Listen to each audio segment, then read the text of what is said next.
Cab up if it won't go up. So where it is on our truck is different than where it is on a lot. It's actually right here under the bumper. It's really easy to get to. That's it. You pump it up manually. It takes about 3 or 4 billion pumps, I feel like, to raise it. So don't do it unless you absolutely have to or you're really mad at somebody. There's a little T valve, just like a bottle jack here. The end of the handle is cut just like a bottle jack.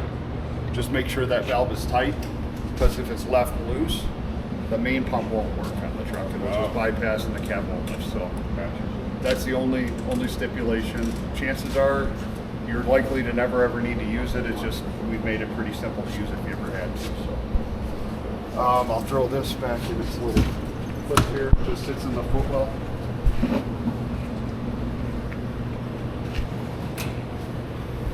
So on the rig, there's a couple of things that are definitely different. The first two I always talk about are these two switches for regen, because ours is different than potentially others you've seen. So the one with the red collar on it here is the regen inhibit. If you click it up, it's inhibited, meaning the system is off. The inhibit is engaged. What that does is disables the DPF regen system, so it won't regen anymore. If you do that and you continue to drive around that way, you'll plug the filter, you'll have to replace it, $10,000 to $12,000. It's a big mistake to make. Okay. So you're going to want to try to leave that on all the time.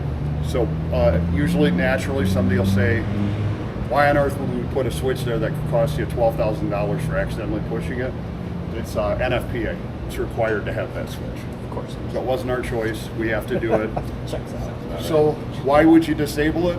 Well, the exhaust, if it's running a regen, and it can do that while it's pumping. So because it thinks it's driving down the road, we've engaged all those functions. So it could run a regen pumping at a fire. What would that do to your fire operation? Nothing. It's not going to do a thing. Governor's going to keep increasing throttle until you have what you need. It's going to continue to pump and do everything it needs to do. Exhaust is going to come out about 600 degrees out of the end of the pipe. So essentially, that's the only time you want to hit that is when you're actually pumping? And only if something's very close to you and you're worried about melting it. A car, structure, wood lights on fire, like 350? So you could potentially start grass on fire if your tailpipe was in tall grass. But you could do that with normal exhaust too. So, coming out of the pipe on these, it's still pretty hot even when it's not regenerating. So, but you can disable it if for some reason you feel like it's interfering with something or you just don't want it to do it. Again, it's probably not a great excuse. You should probably just leave it on and try to avoid putting the tailpipe up against something that can be melted by it. When the truck wants a regen, it's going to say DPF in the dash in plain text in one of the little squares. The black collared switch right next to the red one is the initiate for regen. So you're obviously going to want to pull it out of the station. It's going to get really hot. Pull it out, and then you're going to hold the switch for about 5 seconds. You'll know it's got it because the RPMs will go up, the cooling fan will turn on full blast, and it'll sound much louder than it normally does. So it'll let you know it's doing something different right now. Probably most common question. Two most common questions. One is it takes about somewhere between, on an X12, it takes somewhere between 30 minutes to an hour to run a regen cycle. It's not a really quick process stationary. When you're driving, it is much quicker. So sitting on the apron, it's going to have to sit out there for, call it 45 minutes. What happens if you get a call while it's running a regen? Nothing. Just get in it, release the parking brake, it'll kick out, run your call, come back and restart. If it still says DPF in the dash, run your regen cycle again. If it doesn't say DPF in the dash, it's fine. It got far enough through it, it cleaned enough of the soot out of the filter, it's happy for now. Just let it do its thing, it's going to be okay. One of the most common calls we get for a warning light in the dash is we have a warning light that just says hot exhaust, or it says exhaust hot. All it's telling you is that it was running a regen cycle while you were driving it. It's supposed to do that. It's okay, there's nothing wrong with it. Usually the follow-up is we tried to get it to regen and it won't. The answer is it didn't ask you for one. It's not going to do it. It's just, it has to tell you the exhaust got hotter than normal because it was doing a regen. Back it in the station, shut it off, it's fine. There's nothing for you to do. You don't have to do anything. It's fine. As soon as it's plugged enough, it'll ask you to pull it out and regen it. With the size of your with call volume and the size of your response area, you're probably going to be doing stationary regens mostly. So it probably doesn't get on the highway for a long time. Very, very often. Yeah, So very rarely. all of the fluids, filters, serial numbers, everything you could want to know about the major components in this rig are right here. So even all the way down to the engine serial numbers, everything. But what's more important are the fluids. So it tells you exactly which fluid should be in which part of the truck, each system. So I'll mention it again. We're going to raise the cab today too. But if you go to put coolant in this engine, get Cummins Fleet Charge is called. Cummins Fleet Charge is the only approved coolant for Cummins. So that's the name of the engine manufacturer. If you pour the wrong stuff in and you have a leak later and you take it to Cummins, the first thing they do is check your coolant to see what's in there. If it's not the right stuff, no warranty. So you just bought a head gasket or whatever's wrong, and you may have caused it by putting the wrong stuff in there. It might have been what you did that made it leak, and that's their defense for that. Easiest thing to do is just put the right stuff in, and it's the Cummins Fleet Charge or its equivalent. So not a big deal there. The truck does have the ability to give you codes for engine computer or ABS codes. It'll flash them on the dash. It's pretty confusing how it works. You have to count flashes and do stuff. It's something, if you have a problem, call Legacy and we'll talk you through it. It really is quite simple, but if you do have to accidentally bump one of those, if I go up to full ignition here. So if you do accidentally hit one, it'll actually start flashing codes in the dash, like the ABS light's flashing right now. There's nothing wrong with the truck. It's telling you there's nothing wrong. There's a code that says there's nothing wrong with me. Flash codes are stupid for that reason, because it gives you that feeling that something might be wrong with the truck. There's not. If you're toggling through and you're bored one day and you want to see, you can toggle through the menu on the odometer window, and it'll give you a readout for faults. If you choose that, it'll give you any check engine codes right there in the display. So it'll tell you exactly what the code is, if it has one. I mean, it's not uncommon to have a check engine light come on sometimes for whatever reason. It might do that. We're used to it. Yeah, well, hopefully not with this one. So. If you get the code, it'll be like SPN 52, whatever. You just take it, Google the word Cummins and that number, and it'll tell you what the code is. The world's in your pocket. Nowadays, you YouTube videos, but even just Googling on the internet, AI will tell you what the code's for and what's likely to be the problem. The reason I mention that to everybody is because sometimes the problem is it needs coolant. And by the time somebody dispatches a tech, they come up here, they look at it, generate a service charge. That's not warranty, because it's not warranty that you would add a little bit of coolant. It's maintenance. You should keep up the fluids. So I just like to mention that. Another thing that's a little bit different, it's not a battery switch. When you're coming from Pierce trucks, you're looking for that red switch to turn off. I know I drove one every third day for a long time. You're always going for that red switch. In this case, leave this on, or your siren's not going to work. But if your siren were to get stuck on, you turn it off here. This is not a standard option for Sutphen. This was something that North Chicago requested.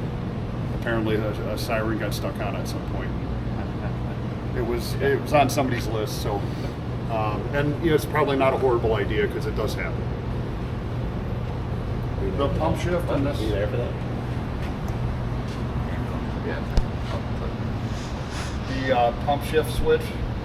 You can see it's got a blue knob on it there. It looks a little different than what you've had before.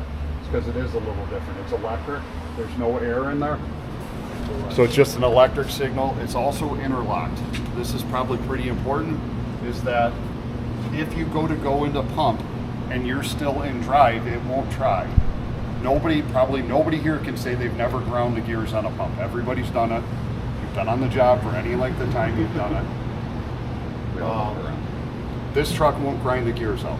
It's not capable of doing it, because it has to see the transmission, neutral, park brake set, no driveline speed. So it follows its own rules to make sure you don't do that to it.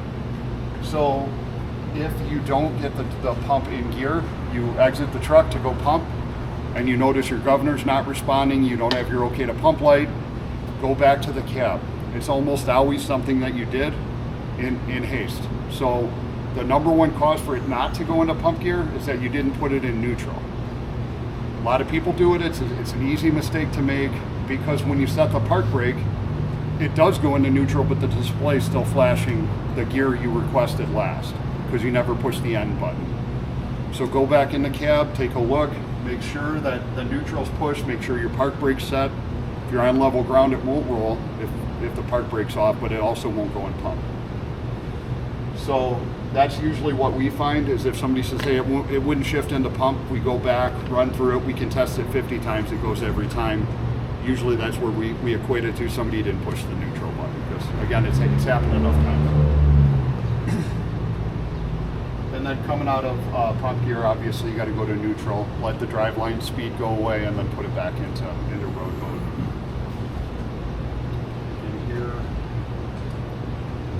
switch layouts, you're probably just going to have to familiarize yourselves with that as it goes.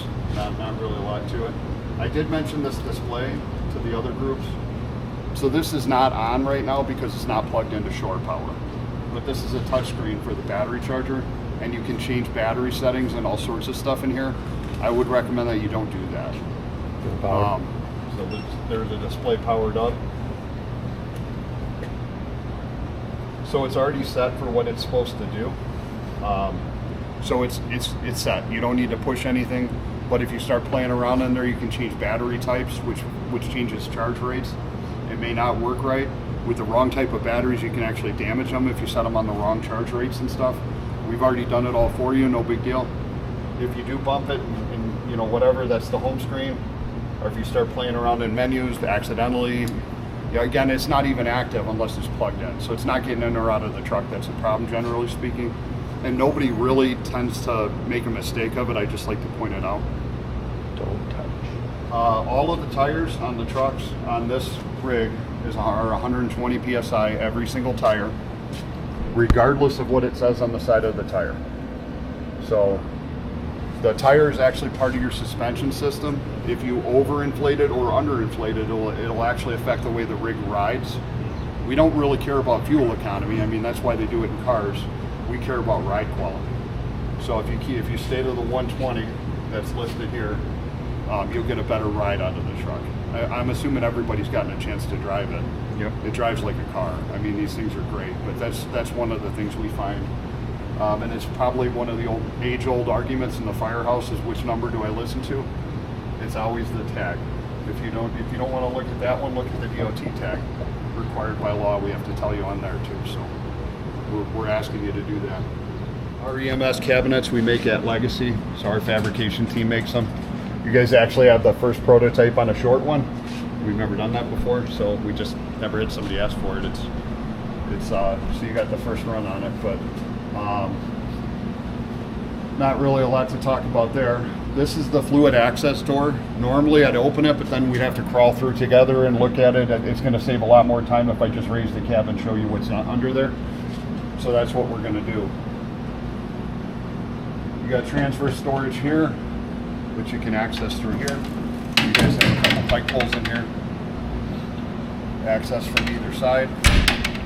Def tank is right here. I'll recommend one thing is wait until the def gauge reads a quarter. There's a reason for it. Def gauges are intentionally inaccurate. This is a 5.5 gallon tank. If you wait till it reads a quarter, the whole 2.5 gallon box will go in without spilling any, and the gauge will refill in the cab. So if you just wait to a quarter, then you'll be fine. Remembering that it actually has a lot more, it has more in it. Even when it says it's empty, there's still more in it. It's because they don't want the system to run dry. Def, I mean, I'm sure you guys are familiar enough with it. It's got a tiny little hole, don't put diesel in here. I only mention it because I've had people do it. It's happened.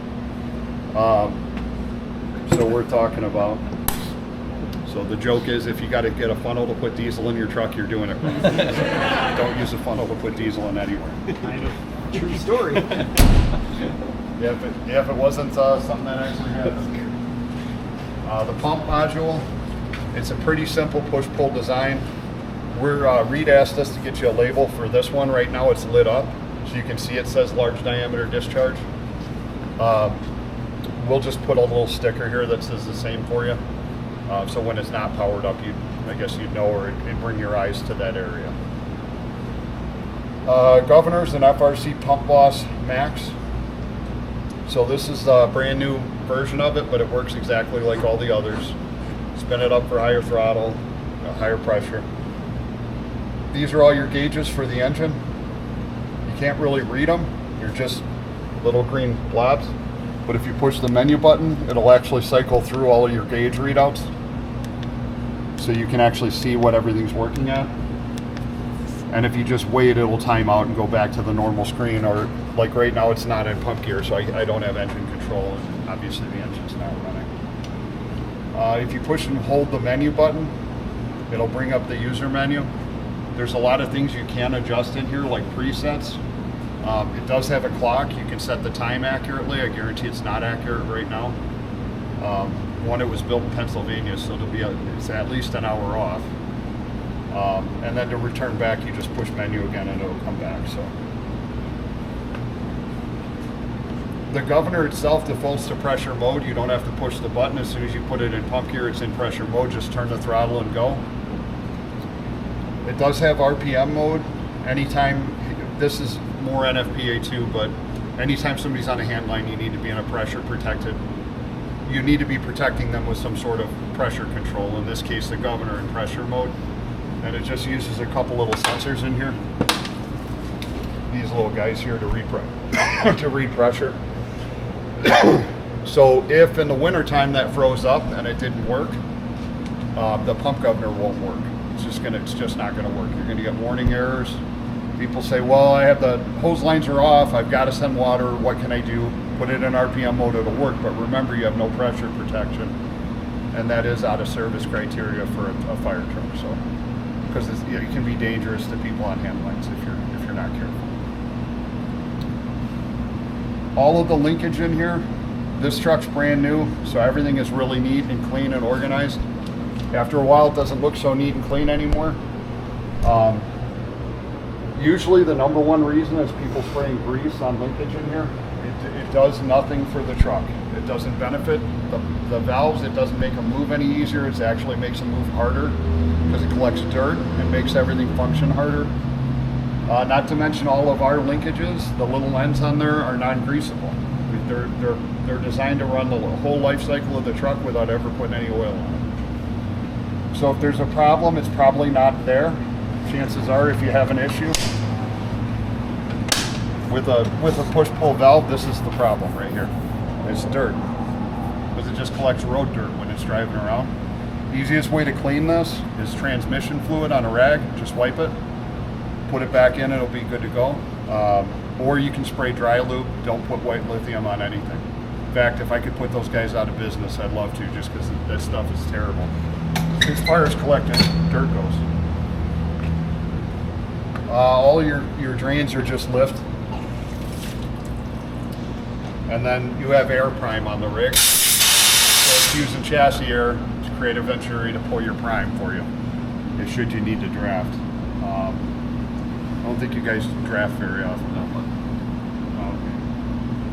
Yeah, this one here. You get your draft. Get your prime. All the pump data is right down here on the plaques. Front intake control is right there. We're going to change this label because it says front suction drain. I don't like that verbiage. It should say front suction bleeder, because that's really what it is.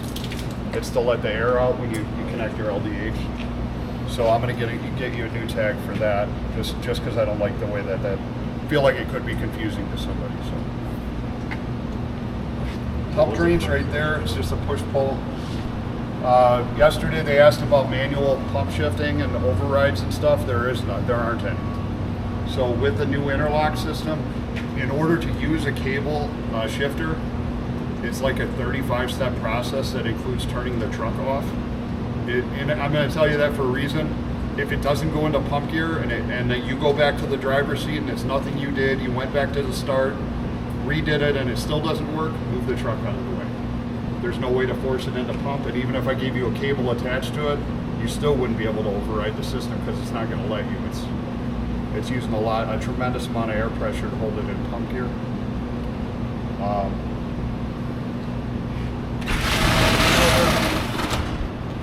Function here. You guys do have a light tower. I'm sure you've seen it. Just push and hold both of these buttons to turn it on.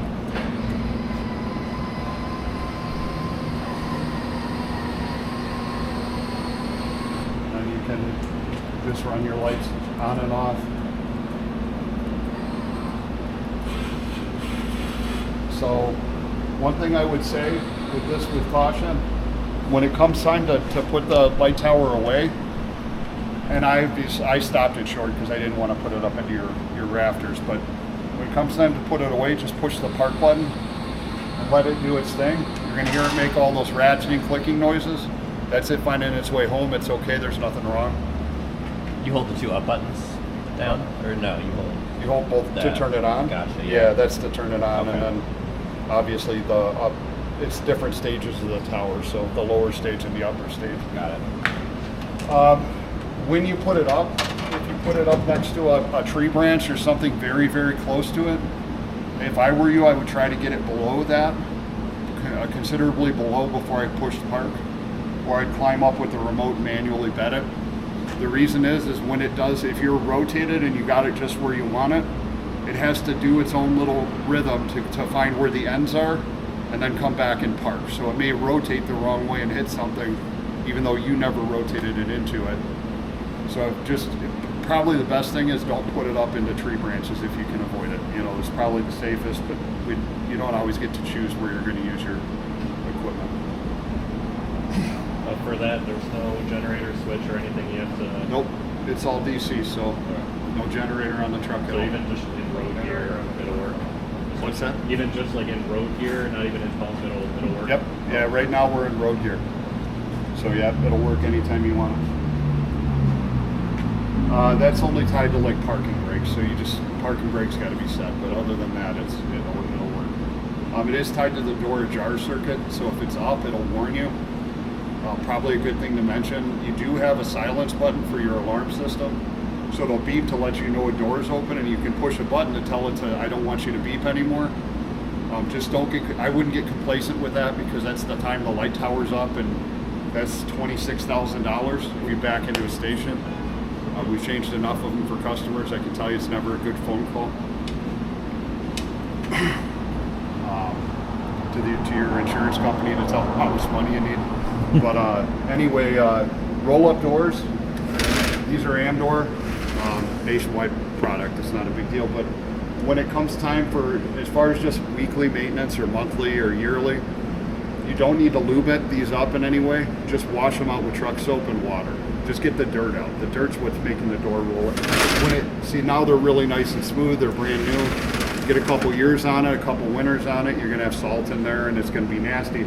But you just wash it out and then it'll work like new again, so without issue.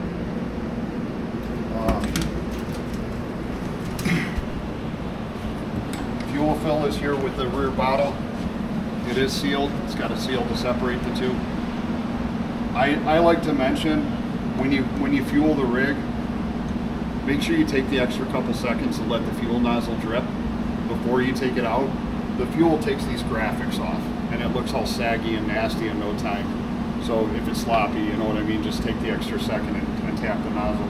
It's got a little drain here, but it's usually that little squirt you get out of it when you're throwing it back in the pump that's what gets all over your rig.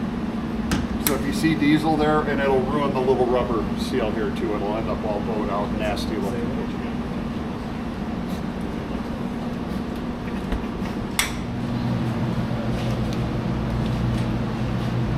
So ladder compartment. This is open to the pump module, so you're going to get road salt and dirt in here over the years. The easiest thing to do is just take the ladders out and rinse this out with a garden hose. You're not going to hurt anything in here.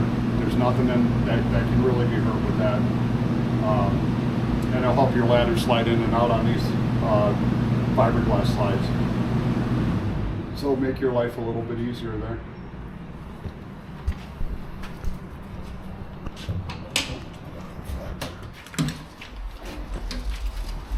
another triple bottle holder, and then an oil dry hopper. The only thing with these, they seal really well. It's got a really good rubber seal on it. Doesn't work real well if you leave oil dry piled all over the seal surface. So try to stop filling before it's overflowing, and then just try to wipe out any of the excess. Reason is oil dry is hydroscopic. It draws water into it and it turns into a solid like concrete. And then you just got to spend forever chipping it away till you can get it out of there. So if you just keep the water out in the first place, you'll be in a way better spot. It does have a little quarter turn cap down here to release, and then just a pull handle to release the oil dry out of the hopper. Not really a lot of maintenance there.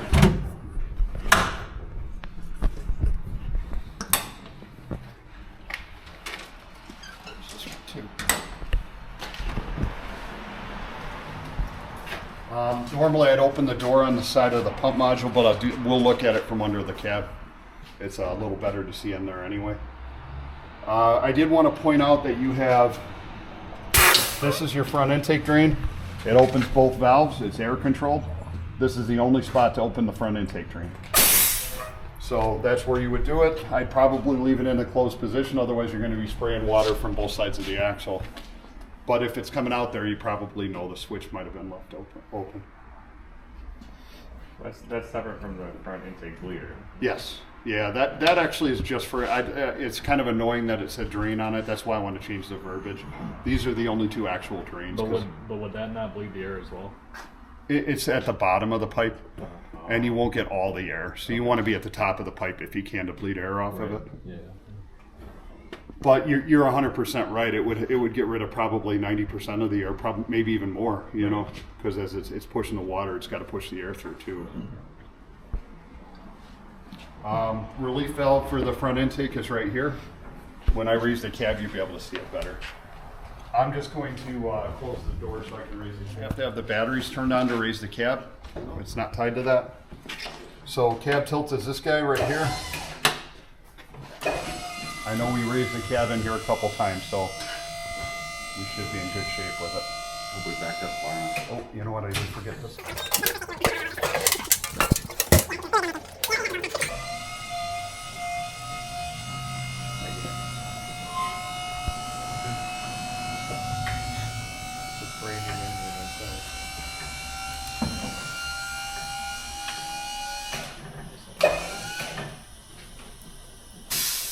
The air controlled latch.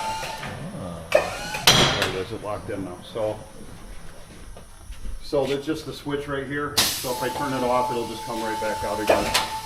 So if we do turn it back on, it'll go right back out again. So you don't have to risk your limb or your life trying to release the lock. It'll just come down for you. The air leak you hear right now is the air suspension on the truck. This does have air ride in the rear. It's part of why it rides so nice. Because the cab went up, we transferred a lot of weight to the front. So right now it's adjusting rear suspension height to try to make the rig level again. So nothing's wrong, it's just the way it's gonna sound like that when you do it. You have, your batteries are right here. There's 4 under there. These are your 2 jumper posts. I also like to mention, it's probably not a good idea to use this rig to jump start anything. Those are for jump starting this rig to charge up batteries, so you don't have to manually lift the cab to get to the batteries. Between this, it's 4 batteries over here, and there's 2 more on that side. That's 6,000 amps of DC current. If you can weld with 6,000 amps, so you connect it the wrong way to a car, you're going to be doing thousands and thousands of dollars worth of damage. So it's just better to avoid it if you can. This is your after treatment system, DPF, SCR. It's all under there. Your fire pump in here, you can wash anything here with a garden hose. Don't use a pressure washer in the pump, on the frame, on the engine. Wire harnesses are sealed for water. They're not sealed for thousands of PSI of water pressure. So the reason I mention it is sometimes there's people like to keep it clean, and I think that's awesome because it's way better for maintenance and upkeep. But if you take a pressure washer, you're actually driving salt and dirt into the connectors. So, and it's not a problem that you're going to experience today. It's going to be a gremlin that's going to chase the truck years from now and drive people crazy. But so better to avoid it. like to point out the fuel filter. The reason I do is like right now it's empty. Sometimes there'll be a little bit of fuel in there. You can see totally normal. If it's full, it's plugged. Probably not something you guys are going to be looking for, but just know that it doesn't have to be full. So if you see it low like that, there's nothing wrong with the rig. And full would actually be a bad thing. Heater shutoff valves are right here. So instead of having to burn your hand to try to find them, we put them in this little manifold right here. So right now they're open to give you heat. You can turn them off if you want to in the summertime. If you forget to turn them off, the AC will work just fine, as long as nobody rotates that little knob to the red. If you start going into off of blue, it starts allowing coolant to go into the system to heat the truck up. So the good reason to actually shut them off in the summertime is so nobody accidentally, our AC gets so cold that I find myself actually cracking the window to let some heat in. Sometimes, and it's really nice in gear, I'll tell you, it's to be able to cool down on a hot day. But if somebody accidentally rotates to red, it's going to be 10, 15, 20 minutes without air conditioning in a hot rig, because you just let 230 degree coolant go into the system and heat it all up. So from that little access door that I pointed out in the back seat, it's kind of up there right now. You can access the engine oil, which is that yellow dipstick right there. Power steering, which is that black cylinder over there with the knob on it. There's your coolant tank. So there's a gate. There's no cap on the radiator. That is the radiator cap. So that's where you'll add some if you need to. Transmission dipstick. I say don't check your transmission fluid. Firefighters suck at checking transmission fluid. Is it cold? Does it need to be running? Is it hot enough? When should I check it? You'll get 10 different answers if you ask 10 different guys. The truck will actually tell you if you go through the trans shifter pad, which is where you choose, neutral, drive, reverse. There's 2 arrows on it. If you push them simultaneously and let go, it'll tell you transmission health, any codes, any problems, and it'll tell you if the oil level's okay, just by cycling through by pushing that arrows. So the light right now, you'd have to turn the batteries on. Somebody pulled the switch yesterday. I'm guessing it was just left out. But if the batteries were on, it would turn on a light so you could see all these fluids and everything from inside the back seat of the cab. Otherwise, you'd be looking into a really dark engine tunnel. The other thing I was mentioning was your air intake for the rig is here, about right here. I'm looking at it right in line. It's on top of the radiator. The rig has the ability to go through some water. I would recommend you don't drive it through water. You don't know what's under there. You don't know what you're about to hit. You know how deep it is. No, you think you do maybe, but maybe you don't. But on a Sutphen, you probably have water coming into the cab before you have water in your engine. But if you do end up going through some water, there are a lot of fluids that have to be changed, and some costs associated with that to make sure you don't void your warranty or anything like that. Maintenance wise, I know you guys do your own maintenance here, which is awesome. But we're here to help, so if somebody has an issue, if anything we talked about, you have a question about, or something comes up later down the road, maybe you said this, maybe you didn't, I don't remember.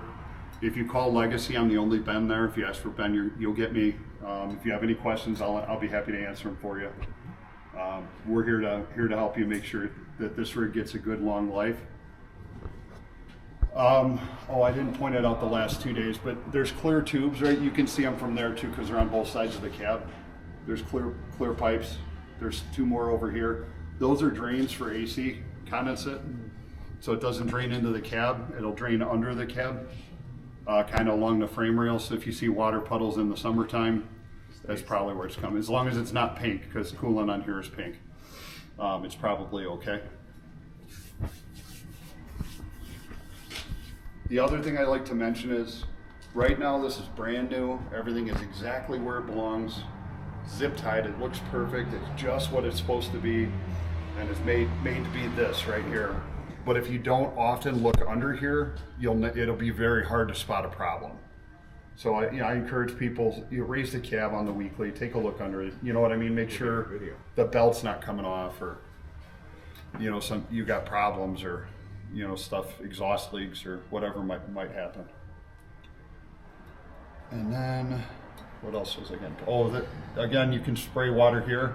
That's an electrical distribution box for the body. It's waterproof. You can't hurt it with a garden hose, so don't sweat that. And again, there's only one place you can't wash with a garden hose that we'd ask you not to, and that's through the grill up over the top, because you'll be spraying into the air filter. Yeah. Like right now, because the cab's tilted, you can see the filter box, but you could actually see the intake if you looked from the front. With the cab down, you can't even see it.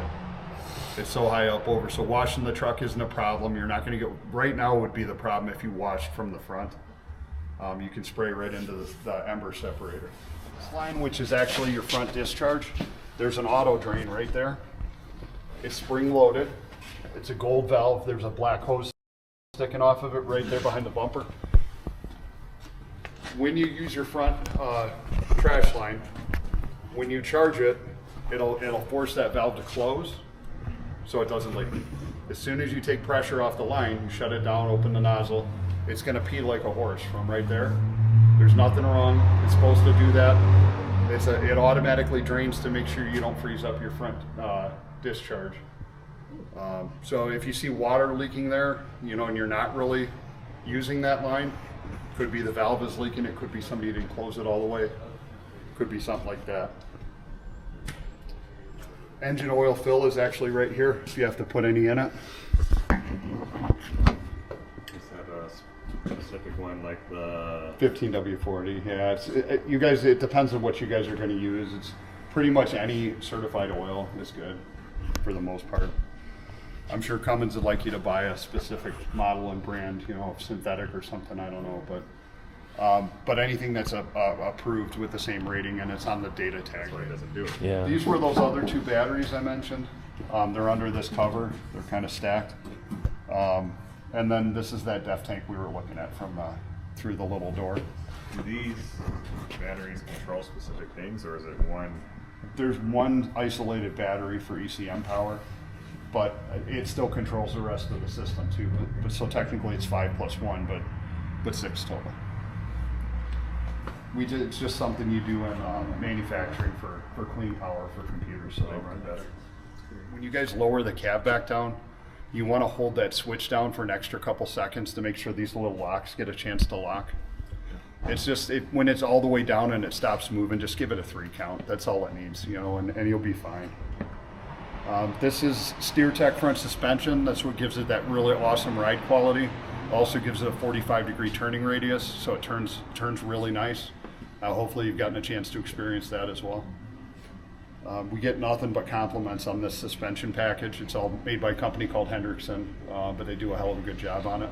And we'll put it up against independent front suspension any day, especially when you can go to a local retailer and buy the parts for it. Saves you a lot of money and aggravation.